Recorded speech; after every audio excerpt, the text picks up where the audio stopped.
জয় গুৰু শংকৰ সৰ্বগুণাকৰ তোহারি চরণে রেণু শতকোটি পারে কবর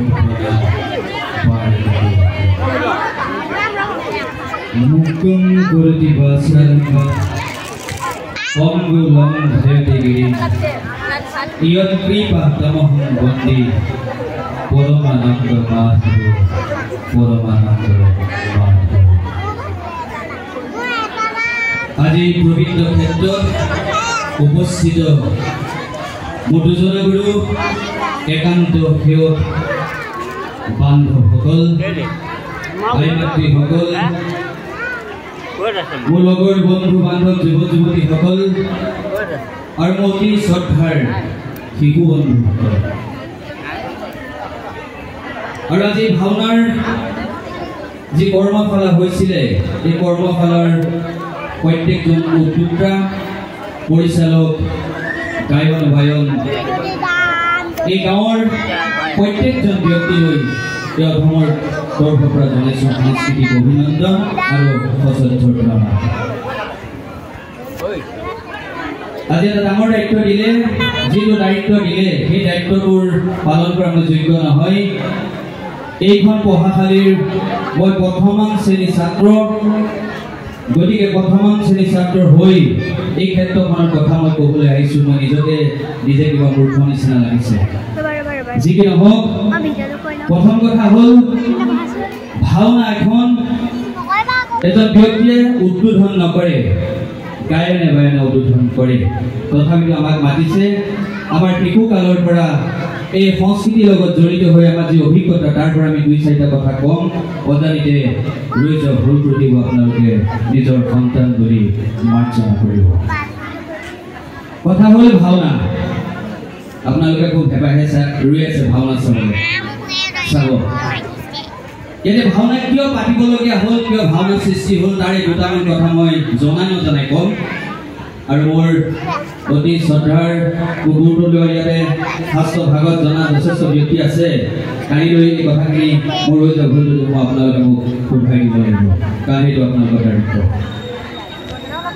ভাওনা মহাপুৰুষ শ্ৰীমন্ত শংকৰগুৰু জনাই সৃষ্টি কৰা আমি প্ৰত্যেকজনে জানো, কিন্তু আৰু এখন ভাওনাৰ কথা মই ক'ম। সেই ভাওনাখনৰ কথা আমাৰ ইয়াতে বিদায়সকলে জানিব, কিন্তু আপোনালোকে আমাৰ শিশুসকলে নাজানিব পাৰে। তেতিয়া যুগতে ৰাম যেতিয়া বনবাসত আছিলে, তেতিয়া সেই ঋষিসকলে সীতা আৰু ৰামৰ যি ভক্তি প্ৰেম জাগৃত দেখিছিলে, সেই ভক্তিত সেই ঋষিমুনিসকলে ৰামক স্বামীৰ ব্যৱহাৰৰ কাৰণে প্ৰাৰ্থনা কৰিছিলে। আৰু তেওঁ তেতিয়া কৈছিলে, ইয়াৰ পিছৰ যুগত মই তোমালোকৰ মনৰ অভিলাষ পূৰণ কৰিম। মই যিখন ভাওনাৰ কথা ক'ব বিচাৰিছোঁ সেইখন ভাওনা বৃন্দাবনত হৈছিলে। মই অকণমান আগৰ পৰা আনিব বিচাৰিছোঁ, জনাই নজনাই। সেই গোপীসকলে যেতিয়া কৃষ্ণক পালে, বহুত তপ জপ ধ্যান কৰি মেলি বহুত ত্যাগৰ বিনিময়ত সেই গোপী আত্মাবিলাকে কৃষ্ণৰ ওচৰত যোগ হলহি। ৰাস কি আমি যোগ আৰু কেইদিনমানৰ পিছত আহি আছে ৰাস দেখিব। তাতে যেতিয়া গোপীসকলে কৃষ্ণক পালে, কৃষ্ণক পোৱাৰ পিছত অহংকাৰ হৈ গ'ল। আৰু তেতিয়া তেওঁলোকে ভাবিলে, তেওঁলোকে নিজকে অহংকাৰ কৰিলে যে আমাৰ সমান ভাগ্যৱতী সংসাৰত কোনো নাই। অন্তৰ্যামী ভগৱান কৃষ্ণই এই কথা জানি তাৰ পৰা অন্তৰ্ধান হৈ গ'ল। আৰু তেতিয়াই সেই গোপীসকলে ভাওনা পাতিছিলে। মই কৃষ্ণ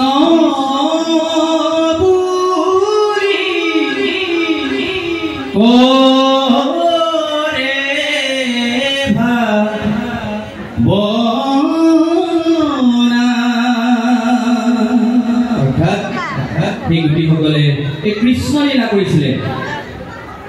সৰুৰ পৰা কৃষ্ণই সৰুৰ পৰা যি লীলা কৰিছিলে, এই লীলা কৰিছিলে কিয় কাৰণে কৰিছিলে? যে ভগৱান ভক্তৰ অধীন। আমি যেতিয়া ভগৱানৰ লীলা প্ৰকাশ কৰিম, তেতিয়া সেই ভগৱান আমাৰ ওচৰত নিজে আহিব। তেতিয়া এই শিশুৰ কালৰ পৰা কেনেকৈ পুতনা বধ কৰিলে, কেনেকৈ গোবৰ্ধন ধাৰণ কৰিলে, কেনেকৈ চক্ৰভাগ অসুৰক মাৰিলে, এই লীলাবিলাক তেওঁলোকে ভংগীমাৰ জৰিয়তে গীত মাতৰ জৰিয়তে প্ৰকাশ কৰিব ল'লে আৰু তেতিয়া অন্তৰ্যামী ভগৱান তেওঁলোকৰ এই লীলা সন্তুষ্ট হৈ তালৈ আহিল। সেই তাৰ পৰাই ভাৱনাৰ পৰা মহাপুৰুষ গুৰুজনে ভাওনা সৃষ্টি কৰিলে। এতিয়া আমাৰ গুৰুজনে কেলে ভাওনা সৃষ্টি কৰে তাৰ ওপৰতে মই অকণমান ক'ব বিচাৰিছোঁ। আমি জানো আজি প্ৰায় 500 বছৰ আগতেই আমাৰ অসমত ধৰ্ম ভাষাৰ সাহিত্য সংস্কৃতি নামত বেবিচাৰ চলিছিল আৰু সেই সময়তে মহাপুৰুষ গুৰুজনাৰ নগাঁও জিলা লেপুখুৰীত জন্মগ্ৰহণ কৰিলে। সৰুকালৰ পৰা তেওঁ গুৰুগৃহত শিক্ষা লৈ সংসাৰ জীৱন যাপন কৰি তেওঁ তীৰ্থ ভ্ৰমণ কৰি আমাৰ অসমত এটা ধৰ্ম সৃষ্টি কৰিলে, যাক আমি নৱ বৈষ্ণৱ ধৰ্ম বা ভাগৱতী ধৰ্ম বুলি আমি কওঁ। এই ধৰ্মটো প্ৰচাৰ আৰু প্ৰসাৰৰ কাৰণে গুৰুজনে সৃষ্টি কৰিলে নামগৃহৰ মূৰত মণিকূট আৰু মণিকূটতে ভাগৱতৰ সাংসৰ গুণমালা প্ৰতিষ্ঠা কৰি ভগত প্ৰাণ বান্ধৱক ঈশ্বৰ আত্মাৰ লগত ঈশ্বৰ তত্ত্বৰ কথা আলোচনা কৰিবলৈ পাতিবলৈ সৃষ্টি কৰিলে। আৰু তেতিয়াই সেই মানুহবিলাকক এই অনুষ্ঠানটোলৈ আনিবৰ কাৰণে গুৰুজনাই নানা ধৰণৰ কৌশল সৃষ্টি কৰিলে, যিবোৰ কৌশলৰ প্ৰথম আছিলে চিহ্নযাত্ৰা। চিহ্নযাত্ৰা হৈছে 7খন বৈকুণ্ঠ। আমাৰ হিন্দু শাস্ত্ৰৰ মতে আমি 7খন বৈকুণ্ঠ কথা পাইছোঁ। 7খন বৈকুণ্ঠ অংকন কৰি পেলাই মানুহক বুজাই দিছিলে কিছুমান ভক্তি তত্ত্বৰ কথা। আৰু মানুহবিলাকে তেতিয়া 7 দিন 7 ৰাতি ভাওনা হৈছে। ৰাস্তাদি গৈ থকা মানুহ, বজাৰলৈ যোৱা মানুহ সেই ভাওনা চাই তাতে মুগ্ধ হৈ গৈছিলে। কিয় জানেনে? তেতিয়া এনেকুৱা ধৰণৰ চিত্ৰপট অংকন কৰা ব্যক্তি নাছিলে, মহাপুৰুষ শংকৰদেৱে সৃষ্টি কৰিছিলে। সেই চিত্ৰবিলাক দেখি আজি যেনেকৈ আমি ধুনীয়া এখন ফটো দেখি আপ্লুত হওঁ, তেনেকৈ সেইবিলাক চাই মানুহবিলাক আপ্লুত হৈ গৈছিলে। আৰু তেতিয়াই গুৰুজনাই সাহস পালে, প্ৰেৰণা পালে। তাৰপিছতে পত্নী প্ৰসাদ, কালীয় দমন, কেৰি গোপাল, পাৰিজাত হৰণ, ৰুক্মিণী হৰণ আৰু শেষত ৰাম বিজয় সৃষ্টি কৰিলে। এতিয়া কিয় সৃষ্টি কৰিলে? আমি ভাওনা কৰিলে কি পাম? ভাওনাত আমি কি পাম? আমাৰ শিশুসকলক কৈছোঁ, ভাওনাত আমি প্ৰথমতে পাম ভক্তি। আমি যিটো কাৰণে আমি চেষ্টা কৰি আছোঁ ভক্তি, জীৱনত এই ভক্তিত আৰু একো ডাঙৰ বস্তু নাই। এই ভক্তিটো পোৱা যায় ভাওনাতে। আমাৰ শিশুসকলে পাইছে, কিন্তু ইয়াতে আমি নামঘৰলৈ আহিছোঁ, ইয়াতে আমি ঈশ্বৰ উপাসনা কৰিবলৈ শিকিছোঁ। তাৰপিছত কি পাম? আমাৰ সাহিত্য। আমি সাহিত্য, অসমীয়া সাহিত্য, সংস্কৃত, দেৱভাষা, বজ্ৰালী ভাষা, এই ভাষাৰ আমি চহকী হ'ব পাৰিম এই ভাওনা কৰিলে। আৰু নৈতিকতাৰ কথা শিকিব পাৰিম। আৰু কি শিকিব পাৰিম গম পায়নে? আমি জীৱনত বহুত ঘাট প্ৰতিঘাতৰ মাজেদি আমি জীৱনটো উদযাপন কৰোঁ। আমি নিজকে কেতিয়াবা মই নিজে হতাশা হওঁ, তেতিয়া মনত পেলাই দিওঁ মই কোনোবা এখন ভাওনাৰ এজন ধাৰ্মিক ৰজালৈ, যে ইমান ঘাট প্ৰতিঘাতৰ মাজত সেই ৰজাজনে কেনেকৈ জীৱনটো অতিবাহিত কৰিছিলে। আমি তাৰ পৰা সেইখিনি শিকিব লাগিব। ভাওনাৰ পৰা আমাৰ শৰীৰটো সুস্থ হৈ থাকে। মই আজি গৌৰৱে ক'ব পাওঁ যে মই যদি আজি ভাওনা কৰিবলৈ মই যদি গুৰুজনাৰ সংস্কৃতি নিশিকিলোহেঁতেন, আজি তাইখন মই জীয়াই নাথাকিলোহেঁতেন। কাৰণ সৰুতে মোৰ খুব বেমাৰী আছিল। কাৰণ আজি গুৰুজনাই ভাওনাহে চাগে আপোনালোকৰ ওচৰত থিয় হৈ থাকিবলৈ সাহস, প্ৰেৰণা, শক্তি দিলে।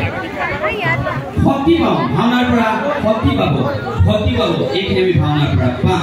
এতিয়া ভাওনা কৰিবলৈ হ'লে আমি কি শিকিব লাগিব? প্ৰথমতে আমি ভাওনা কৰিবলৈ হ'লে আমি শৰীৰটোৰ সঞ্চালন কৰিবলৈ, শৰীৰটোক ব্যায়াম কৰি পেলাই আমি সঞ্চালন কৰিব লাগিব, শিকিব লাগিব। তাৰপিছত কি শিকিব লাগিব? আমি প্ৰৱেশ শিকিব লাগিব। আমি প্ৰত্যেকখন তালত আমি ভৰিমান দি আমি নৃত্য কৰিব পাৰিব লাগিব। মহাপুৰুষ গুৰুজনাই এই নৃত্যটো ভাওনাতে দি থৈ গৈছে। ভাওনাৰ পৰাহে আমাৰ নৃত্যবিলাক সৃষ্টি হৈছে। যিবোৰ নৃত্য আমি এতিয়া নাচোঁ, গুৰুজনাৰ সৃষ্টি নৃত্য বুলি কওঁ, ভাওনাৰ পৰাই সৃষ্টি হৈছে। তাৰপৰা কি পালোঁ? আমি তাত স্তুতি পালোঁ, ভগৱানক কেনেকৈ স্তুতি কৰিব লাগে। তাত কি পালোঁ? আমি বিলাপ পালোঁ, ধমজ্যোতি পালোঁ,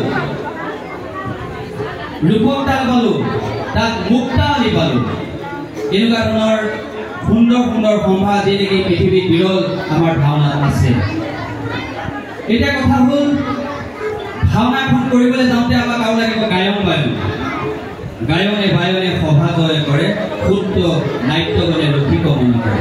অৰ্থাৎ আমি যেতিয়া দৰ্শকবিলাক ভাওনা চাবলৈ আহিছোঁ, আপুনি মই আমি যেতিয়া ভাওনা চাবলৈ আহিছোঁ, আমি আমাৰ মায়াবিলাকে আমাক ঘৰলৈ মনত পেলাই আছে। আমাৰ ঘৰত গৰুকেইটা কি হৈছে, ল'ৰা ছোৱালী দুটামান ঘৰত থৈ আহিলোঁ কি হৈ আছে, এনেকুৱা ধৰণৰ মায়াবিলাক আমাৰ আছে। অকণমান মায়া আমাৰ কাটিলে, ৰাঙলীয়াত বাট চোৱাত কাটিলে, ৰাঙলী চোৱাত কাটিলে, ইয়াত আমি গৰু এখনত সেৱা কৰিলোঁ, অকণমান আমাৰ মায়া কমিলে। আৰু অলপমান মায়া আছে, যি মায়া খন্তেক পিছতে আপোনালোকক গায়নে বায়নে সেই মায়াখিনি কাটিব। গায়ন মানে আপোনালোকক মনত পেলাই দিব, সেই অধিক জ্ঞানী ব্যক্তিসকল আপোনালোকে ঈশ্বৰ নাম লোৱা, ঈশ্বৰ তত্ত্বৰ কথা বুজা চেষ্টা কৰা, বুজিবলৈ চেষ্টা কৰা, ঈশ্বৰ গুণ বুজিবলৈ চেষ্টা কৰা। যিজনে ঈশ্বৰ নাম নলয়, ঈশ্বৰ নাম নুশুনে, সেইজনক আমাক ভুলে ধিক্কাৰ দিছে, জীৱন বৃথা বুলি কৈছে, তেনেকুৱা জীৱন কাম নাই বুলি কৈছে, ভুলে গৈছে, গুৰুজনৰ ভুলে গৈছে, মৃদংগই গৈছে। ভাওনা যেতিয়া আমি ইয়াতে ভাওনা কৰিম, ইয়াতে দেখিছে অগ্নিগড়, ইয়াতে আমাৰ গুৰুজনৰ সৃষ্টি নৱধা ভক্তি বুলি কয়, নৱধা ভক্তি আছে। এই নৱধা ভক্তিয়ে আৰ্হিৰে নগজ বন্তি আছে, ইয়াক অগ্নিগড় বুলি কোৱা হয়। ইয়াতে ভাৱৰীয়াজনে মায়াক ছেদ কৰে। ইয়াতে এখন বগা কাপোৰ থাকে, সেই বগা কাপোৰখন হৈছে মায়াৰ প্ৰতি, আৰু তাৰ ইফালে যেতিয়া মায়ন বা পুত্ৰ বা ভাইয়াসকল থাকে, আৰু সেইখিনিতে সেই নিজৰ মই যদি নৰেন্দ্ৰ বৰুৱা, সেইখিনিতে মই নৰেন্দ্ৰ বৰুৱাই মায়াটো ত্যাগ কৰি পেলাই মই যদি বাইন হওঁ, বাইন হিচাপে ওলাই আহিব লাগিব। মই যদি গায়ন হওঁ, মই যদি ভাইয়া হওঁ, ভাইয়া হিচাপে ওলাই আহি ইয়াত পৰিৱেশন কৰিব লাগিব আৰু ৰাইজক আনন্দ দিব লাগিব। তাৰপিছত ভাওনা আমি চাওঁ, সূত্ৰধাৰী কি কৈছে, আহি সামাজিক লোক যাক এই কথা কহিছো, কোহি পৰম পুৰুষ নাৰায়ণ এই সভাৰ মধ্যে প্ৰকাশ কৰি আৱত তাক সাৱধানে এক পুনঃ নিৰন্তৰে হৰি বুল্ল হৰি। এই সভাসকল মই যে কৈ আছো, অকণমান পিছতেই ইয়াতে ভগৱান ওলাব, তোমালোকে চাবা, তোমালোকে কি কয় শুনিবা, তাৰপৰা তোমালোকৰ জীৱনটো ধন্য হ'ব। জানেনে আপোনালোকে জীৱনটো ধন্য কৰিব বিচাৰিছেনে? জানে আপোনালোকৰ সন্তানসকলক শিকাইছেনে? আমি এইবিলাক এই ভাওনাতে পাম। গুৰুজনাই সেইটো কাৰণে আমাৰ অসমত পৃথিৱীত বিৰল এই ভাওনা সংস্কৃতি সৃষ্টি কৰি থৈ গৈছে। এইটো কাৰণে মই কওঁ, ভাওনা শিকিবলৈ আহক, ভাওনা কৰক, অকল ভাওনাই নহয়, গায়ন বায়ন শিকক, সূত্ৰতা শিকক, এইবিলাকৰ জৰিয়তে আমাৰ জাতিটো যাব। মই এতিয়া অকণমান জাতিলৈ যাওঁ। ভাওনা কথা আমি কৈছোঁ, মই জনাই নজনাই আমি যাম এতিয়া জাতিটো। আমি প্ৰত্যেকজনে কওঁ আমি অসমীয়া, নহওঁ দুখীয়া বুলি সান্তনা লভিলে নহ'ব, আমি প্ৰত্যেকজনে কওঁ ভূপেন হাজৰিকাদেৱে কোৱাৰ দৰে। কিন্তু আমি নিজকে প্ৰস্তুত কৰিছোঁনে? মই এই ঢেকীয়াজুলি সন্তান হিচাপে মই সেইটো খুব দুখে ক'ব বিচাৰোঁ, কাৰণ আগতে নাছিলোঁ যদিও এতিয়া মই অকণমান চেষ্টা কৰিছিলোঁ ঢেকীয়াজুলি গাঁৱে গাঁৱে অকণমান গুৰুজনাৰ সংস্কৃতি দিবৰ কাৰণে। কিন্তু মই ইয়াতে কি দুখ পাইছোঁ গম পাইছেনে? কেইজনমান ব্যক্তিৰ বাদে কিন্তু বাকীবিলাক ব্যক্তিয়ে কিন্তু এই যে আমি চেষ্টা কৰিছোঁ তাক কিন্তু কোনো গুৰুত্ব দিয়া নাই, কোনো গুৰুত্ব নাই। এইবিলাক যে আমাক লাগে, এইবিলাকৰ অবিহনে যে আমাৰ জাতিটো চহকী নহয়, আমাৰ যে এইবিলাক সম্পদ এতিয়াও কিন্তু আমাৰ বহুত মানুহে গম পোৱা নাই। আমি ভাওনা পাতিছোঁ, বৰসভা পাতিছোঁ, ৰাগ পাতিছোঁ, যিয়ে নাপাতোঁ, কিন্তু আমি এতিয়ালৈকে আমাৰ সন্তানসকলক কোনো ভোকত ৰাখি ক'ব পৰা যে গুৰুজনাৰ সংস্কৃতি শিকি তই এটি ডাঙৰ মানুহ হবি। মই কিন্তু মোৰ দেউতাক মই প্ৰতিশ্ৰুতি দিছিলোঁ, মই একো কৰিব নোৱাৰিলোঁ, মই আপোনাক কিবা এটা কৰিম। কি কৰিম? মই ভকতি কৰিবলৈ শিকিম, গুৰুদেৱ নামভদ্ৰৰ চৰণত থাকিম, তাৰ পৰাই মই জীৱনটো শিকিম। আমি জাতীয়তাবাদৰ কথা ক'লে নহ'ব। আমি মাইক্ৰফোনত সেই ডাঙৰ ডাঙৰ মানুহে জাতীয়তাবাদৰ কথা কয়, কিন্তু সেই মানুহবিলাক আমি নামঘৰলৈ আহিছোঁ নাই, আমি ঈশ্বৰ নাম ল'বলৈ শিকিছোঁ নাই, আমি ভাওনা কৰিবলৈ শিকিছোঁ নাই, বা শিকি থকা সকলক শিকাওসকলক আমি প্ৰেৰণা কিমান দিছোঁ, এইটো কিন্তু ডাঙৰ কথা। বৰ্তমান সময়ত আপোনালোকে জানেনে, আমাৰ গুৰুজনাৰ সংস্কৃতি বিদেশত প্ৰচাৰ হৈছে, কিন্তু আমাৰ গাঁৱত বৰ্তমান একেটা নামঘৰতে এখন ভাওনা পাতিবৰ কাৰণে আমি অসমৰ্থ। আমি ইখন সিখন গাঁৱৰ পৰা আনিবলগীয়া হৈছে। কেলে? আমাৰ বছৰেকত এদিনহে লাগে আমাৰ ভাওনা, বাকীকেইটা দিনত কিন্তু ভাওনা নালাগে। ভাওনাৰ পৰা কি হয় আমি গমেই পোৱা নাই এতিয়ালৈকে, কিন্তু ইয়াতে বিদেশৰ পৰা আহি ইয়াত ভাওনা শিকি বিদেশত প্ৰচাৰ কৰিছে। আমি গুৰুজনক বিশ্বৰ দৰবাৰলৈ লৈ যোৱাৰ কথা কওঁ, কিন্তু বিশ্বৰ দৰবাৰলৈ আমি কেনেকৈ দিম? আমি ইয়াতে বিশ্বৰ দৰবাৰ সৃষ্টি কৰিব লাগিব। আমাৰ ঢেকীয়াজুলিয়ে অসমৰ ভাৰতবৰ্ষৰ বিদেশৰ মানুহ আহিব লাগিব ভাওনা চাবলৈ, যে পাহাৰীয়া দাঁতি কহৰীয়া ঢেকীয়াজুলিলৈ যাওঁ, তাত ভাওনা চাব ধুনীয়া।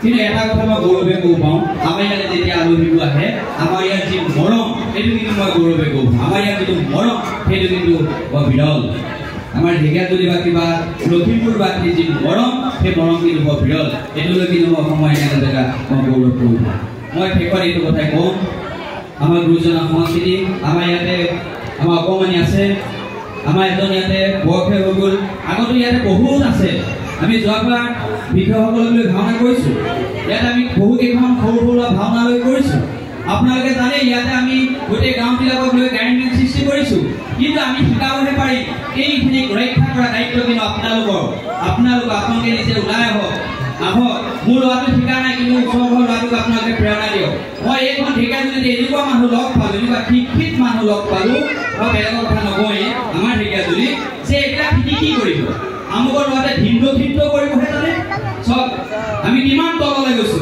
ভিন্নহে কৰে আমুকৰ ল'ৰাতে ভিন্নটোৱে শিকি জানে তই ভুল ক'লে কি কৰিবি তোৰ পঢ়া গ'লাও কিন্তু মই বহুত হাত হৈ ক'ব পাৰোঁ যে ভাওনা কৰি থকা আপোনালোকে অসমত এতিয়া যিবোৰ ল'ৰাই ভাওনা কৰি আছে আপোনালোকে শুনক সেইবোৰ ল'ৰাই ভাল পঢ়া চাকৰি কৰি থকা ল'ৰা মোৰ লগতে মই একেবাৰে নিজৰ সন্তান হিচাপে লৈ পোৱা বহুতকেইটা ল'ৰা মেট্ৰিকত 5খনত নেতা পাই পাছ কৰিছে ভাওনা মেট্ৰিক পৰীক্ষা কেইদিনমান আগলৈকে মোৰ লগত ৰাগ কৰি আছে ৰাতি শুই থাকোঁতে মই তাৰ লগত পঢ়া তাক প্ৰেৰণা দিওঁ মই নাজানো তথাপি মই তাক প্ৰেৰণা দিওঁ ভাই ক কিন্তু দেই তই কিন্তু ভালকৈ নপঢ়িলে নোৱাৰিব যেতিয়া মেট্ৰিকৰ ৰিজাল্ট ওলাইছে মোৰ ভাল লাগিছে মাক দেউতাক বহুতকেইটা ল'ৰা ভাওনাৰ পৰা আমি বহুতকেইটা ল'ৰা জেগালৈ আনিছোঁ যি ল'ৰাই মাক দেউতাকক চিনি নোপোৱা ল'ৰা আমি জেগালৈ আনিছোঁ ভাওনা সংস্কৃতিৰ জৰিয়তে ইমান এটা সুন্দৰ উপাদান আমাক গুৰুজনাই দি থৈ গৈছে আমি কিন্তু আজিলৈকে কৰিবলৈ জনা নাই শিকিবলৈ চেষ্টা কৰা নাই গতিকে মই ঢেকীয়াজুলিবাসীৰ সন্তান হিচাপে ঢেকীয়াজুলিবাসীৰ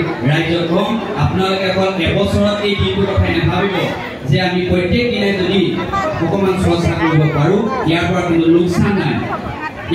লোকচান নাই আজি গানত ফুলটো লৈ পেলাই আপুনি অসমলৈ ওলাই যাওক আপোনাৰ সন্মান আছে কিন্তু আপোনাৰ ঘৰ লোৱাটো মই এইটো নকওঁ যে চাকৰি কৰি পেলাই আপোনাৰ লগত ঘৰত সোমাই থকা আপোনাৰ লগত কেইজনে চিনি পাব কেইজনে সন্মান কৰিব কিন্তু চাকৰিৰ লগতে অসমৰ বহুত ডাঙৰ শিল্পীয়ে চাকৰিৰ লগতে ঘৰ সংসাৰৰ লগতে কিন্তু এই গুৰুজনা সংস্কৃতি অসমৰ লোক সংস্কৃতি কিন্তু জীয়াই ৰাখিছে সেইকাৰণে ঢেকীয়াজুলিবাসী ৰাইজক এইটোৱে প্ৰেৰণা কৰি তাৰপৰা ভাওনাই আমাক কি দিলে অকণমান মনত পৰিছে এই যে আমাৰ হিংসা হিংসিবোৰ ইজনে সিজনক আমি হিংসা কৰিছোঁ তাৰ পৰা কি লাভ হৈছে আপোনালোকে আজি ইয়াতে চাব যে হিংসা যেতিয়া কৰা যায় যিজনক কৰা যায় সেইজনৰ কিন্তু একো লোকচান নহয় হয় নে আপোনালোকে আজি ভাওনাতে চাব যিজনে কৰে মই যদি কাৰোবাক হিংসা কৰিছোঁ ওলোটাই মোৰহে লোকচান হৈছে সিজনৰ কিন্তু লাভহে হৈছে এই কথাটো জানেনে এই কথাটো আপোনালোকে ভাওনাতে দেখিব আজি ভাওনাখন ভাগৱত কেনেকৈ সৃষ্টি হ'ল মই ইমান নাজানো আপোনালোকে ইয়াতে দেখিব আজি ভাগৱত সৃষ্টি হ'ল এটা বেয়া কামৰ পৰা কিন্তু এটা ভাল কামৰ সৃষ্টি হ'ল হয়নে পৰীক্ষিত ৰজাই যদি চিংগিমুনিয়ে যদি ধ্যান ধাৰণা কৰি থাকোঁতে যদি পৰীক্ষিত একে কাপডাল মিলাই দিলেহেঁতেন আজি চাগে ভাগৱত সৃষ্টি নহ'লহেঁতেন গম পাইছেনে গতিকে মই কালি ৰাতি ভাবিছোঁ যে এটা ভাল কামৰ আগত এটা বেয়া কাম হয়নে গতিকে আমি ভাওনাৰ পৰা বহুত কথা কিবা কিবি শিকিব পাৰিম এইটো মই কৈ পেলাই আপোনালোকক বুজাই মই শেষ কৰিব নোৱাৰিম গতিকে আপোনালোকে ভাওনা গুৰুজনা সংস্কৃতি প্ৰত্যেকজনে জানিব লাগে আজি এতিয়া অকণমানিয়ে মই আমি দুই এজনে ইয়াতে শিকাইছোঁ আমি পইচা লৈছোঁ কিছুমান ব্যক্তিয়ে কৈছে ইমান পইচা লৈছে গুৰুজনা সংস্কৃতি ইমান ব্যৱসায় কৰিছে কেলৈ লৈছোঁ গম পায়নে কেলৈ ল'বলগীয়া আছে মই কিন্তু অকণমান কম লওঁ অকণমানি কি লওঁ মই নাজানো মই কিন্তু অকণমান কম লওঁ মই দুটা চাওঁ মানে মই গুৰুজনা সংস্কৃতি প্ৰতিমুখী হ'ব লাগিব আৰু মই চলিব লাগিব কেলৈ লওঁ গম পায়নে মই আজি খোলা খুলিকৈ কৰিছোঁ কেলৈ লওঁ গম পায়নে আপোনালোকে কাৰণ অসমীয়া সংস্কৃতি প্ৰত্যেকজনে কৰিবলগীয়া কামটো যেতিয়া দুজন এজনে কৰিবলগীয়া হয় পইচাটো ল'বই লাগিব হয়নে নহয় কওক আপোনালোকে ল'ব লাগিব নালাগে চবে জানিবলগীয়া বস্তু এটা যে দুজন এজনে জানে তেতিয়াহ'লে পইচা ল'বই লাগিব কাৰণ সেই মানুহজনৰ মূল্য আছে সময় আছে জনসংখ্যা আছে গম পাইছেনে গতিকে আপোনালোকে প্ৰত্যেকজনে আজি মই জুবিন গাৰ্গৰ নিচিনা গাব নাজানিব পাৰিম কিন্তু মই আজি লোকেল ঢেকীয়াজুলি ল'ৰা হিচাপেতো মই গীত এটা গাব পাৰিম হয়নে নহয় গতিকে তেনেকৈ আমি চেষ্টা কৰিব লাগিব ইয়াৰ পৰা কিন্তু পঢ়া শুনা লোকচান নহয় মই জানো পঢ়া শুনা লাভে হ'ব কাৰণ আমাৰ মগজত যিবিলাক কোট কেন্দ্ৰ আছে সেই সংস্কৃতিৰ জৰিয়তে কিন্তু সেই কোট কেন্দ্ৰবিলাক ফুল খোৱা কিন্তু বহুত সহায় কৰে সেই কথা মই দীঘলীয়া নকওঁ কাৰণ ভাওনা এখনৰ আগত ইমান দীঘলীয়া লেকচাৰ দিলে মোৰ শুনি অশান্তি লাগে গতিকে মই আমাৰ গায়ন বায়নৰ শিল্পীসকলক গায়ন বায়ন পৰিৱেশন কৰি ভাওনা ভাগ উদ্বোধন কৰিব আমাক আশীৰ্বাদ কৰক আপোনালোকৰ সন্তান খুব সৰুতে ইয়াৰ পৰা গুচি গৈছোঁ মই এই কৰোণাহে মোক অকণমান কৰোণা কৰিলে আমাৰ ঢেকীয়াজুলি ৰাইজৰ মুখবিলাক অকণমান চিনাকি কৰি এতিয়াও মই বহুতৰ মোৰ লগৰ বহুতৰ মই নামবোৰে নাজানো আপোনালোকে বেয়া নাপাব মই এটা ডাঙৰ হেঁপাহ মোৰ মনত ইমানকণ অহংকাৰ নাই কাৰোবাক কেতিয়াবা নেমাতিব পাৰোঁ কিন্তু মই প্ৰত্যেকজনকে সৰুৰ পৰা ডাঙৰলৈকে মই খুব শ্ৰদ্ধাৰে মই খুব অন্তৰে মই ভাল পাওঁ মোৰ মনত খুব নাই কেতিয়াবা যদি আপোনালোক বেয়া গুণ দেখে মোক আপোনালোক ক'ব পাৰিব আপোনালোকৰ দায়িত্ব আছে যে নৰেন্দ্ৰ ওলাব তই কিন্তু এইটো নকৰিবি এইটো কয় এনেকৈ থাক তেতিয়াতো ভাল হ'ব আৰু তেতিয়াহে আমাৰ জাতিটো আমি জীয়াই ৰাখিব পাৰি ইজনে সিজনক যেতিয়া আমি মৰম কৰিবলৈ শিকিম সাহস দিবলৈ শিকিম তেতিয়াহে কিন্তু আমাৰ জাতিটো জীয়াই থাকিব এইখিনি আশা কৰি আপোনালোকৰ ওচৰত হওক নহওক দুটামান ক'বৰ কাৰণে আমাৰ বন্ধুবোৰ কেইজনমানে সিদিনাখন গৈ মোক নিমন্ত্ৰণ দিলে মই কিন্তু নিমন্ত্ৰণটো ৰক্ষা কৰিলোঁ তথাপিতো মই কৈছোঁ মই কথা কোৱা ব্যক্তি নহয় মই খোল তাল বজোৱা মানুহ মোক যদি খোল এটা দিয়ে মই ৰাতিটো বজাই থাকিব পাৰিম কিন্তু কথাৰে মই মানুহক মুগ্ধ কৰিব নোৱাৰিম কথাৰে মই মানুহক জ্ঞান দিব নোৱাৰিম কাৰণ মই এইখন স্কুলৰ প্ৰথমান শ্ৰেণীৰ ছাত্ৰ এতিয়াও মই অসমৰ বহুকেইজন গুৰুৰ ওচৰত ইয়াৰ ওপৰত মই অধ্যয়ন কৰি আছোঁ মই এটা বিষয়তে অধ্যয়ন কৰা নাই গুৰুজনৰ প্ৰত্যেকটো দিশতে মই অকণমান অধ্যয়ন কৰিব বিচাৰিছোঁ এইটো কাৰণে বিচাৰিছোঁ যে ইয়াৰ মাজতে মই জীৱনৰ কিবা এটা বিচাৰি পাইছোঁ আৰু পাম বুলি আশা এইখিনি কথাৰে মই কথা সামৰিছোঁ অকণমান গুৱাহাটী গছ জ্বলোৱা লাগে অকণমান আমি ঈশ্বৰৰ নাম অকণমান লওঁ তাৰপিছত আমি গায়ন বায়ন কৰোঁ সকলোৱে সহযোগ কৰিব জীৱনত ঢেৰ ঘাট প্ৰতিঘাত আছে আপোনালোকে জানি সদায় শুনি আছে জীৱনত আমি যিমানবিলাক ঘটিছোঁ সকলোৱে ইফে আমি এদিন গুচি যাব লাগিব কোনদিনাখন যাব লাগিব কোনো নাজানে কিন্তু খাওঁতে শুওঁতে বহোঁতে ঈশ্বৰৰ নাম ল'বলৈ অকণমান চেষ্টা কৰক কৃষ্ণ